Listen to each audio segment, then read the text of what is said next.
The next question is for Mr. Noland. Election laws. Should Illinois change the way it fills the vacancy in a U.S. Senate seat? If so, what changes would you favor? Well, you know, we didn't have any problems with the appointment process for U.S. Senator until Rod Blagojevich tried to sell the Senate seat of our current president and former Senator Barack Obama. That was the problem. We cured that by, as my opponent correctly identifies, we impeached him, we tried him, and we convicted him. So the process, by and large, is working. Now, it's important to note also, too, that county clerks throughout the state of Illinois have recognized that this would cost upwards of $60 million to undertake. And that, given the fact that the state is broke, is a significant undertaking. So I would be reticent to advocate engaging, particularly the closer we get to an election cycle. So I think the process, for the most part, while it could be improved, we're at a loss for trying to find a specific way to alleviate, except for the ethics reforms that we put in place, which precipitated the acts of Blagojevich.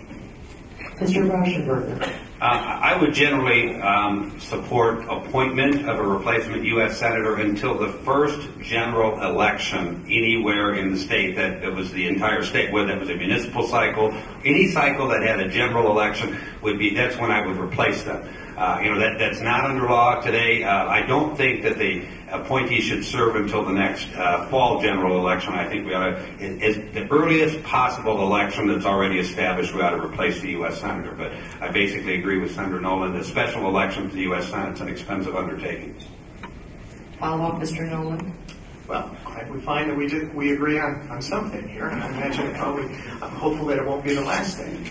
But what we do need to do is we need to make sure that we're electing quality people to these positions in the first place, that we're not going to run into these character issues. And that's why we have elections. And that's why we have organizations like the League of Women Voters that has fought so hard for campaign finance reform, for ethics reform, and for all of the reforms that I think are overall improving our system and making sure that we're electing more qualified and more ethical people to office. Okay. The next question goes to Mr. Rauschenberger. Natural resources and environment. What measures will you support to continue the progress Illinois has made in recent years to improve air quality by decreasing airborne pollutants?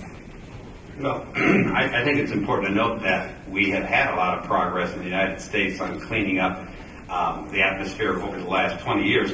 In particular, the new requirements for small particulate diesel engines are going to make a significant difference in the air quality. Particulate too small to see but small enough to lodge in a lung is pretty much not permitted after about a year ago. All new diesel engines are going to have to be compliant. We need probably in the state of Illinois to take a look at point source pollution, which mostly is our coal-fired electric plants.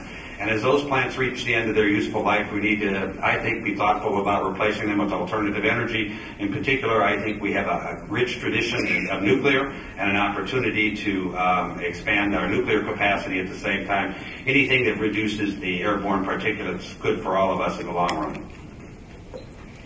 Mr. Noland. Thank you. And I would like to note, as the debate tends to take a different tone here, that we agree on these points that the Senator has just made.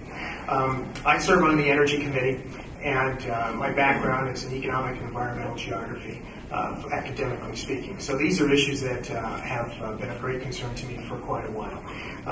Clean air and moving to a greener, more modernized energy procurement system here in the state of Illinois, and enhancing, bolstering our local economy, our statewide economy as well, is an imperative. I think we can do this as we move to wind, solar, and other forms of renewable energies. We have Siemens Winergy here in this district. I helped to secure some jobs here locally, green jobs that are helping to expand our economy.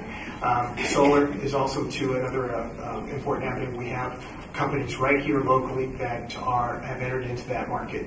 And I think it's important to note also, too, that the increase in the requirements of utilities, 6% increase was something else that I supported. I can't tell you more because I've got the red light. Follow up from Mr. Rauschenberger. Mr. Noland. Good. A second stab to finish what I was saying. Very good. Well, again, all of these things, and I'll be very brief, all of these things I think are moving our state forward to modernize our economy, which is a very important task for the General Assembly at this point, and I'm happy to engage in it. Thank you. The next question goes to Mr. Noland. This deals with immigration. What are your views on deputizing local and state police to enforce federal immigration laws?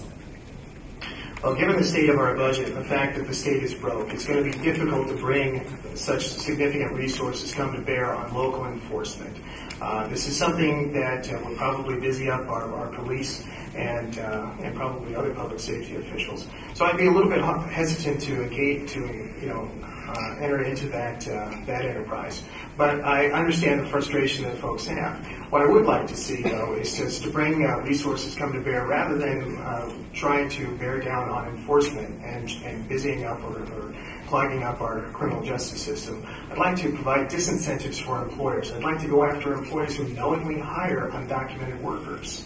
Okay, I think that is an important tool that we're not utilizing and something that I think I'd like to see. Mr. Rauschenberger.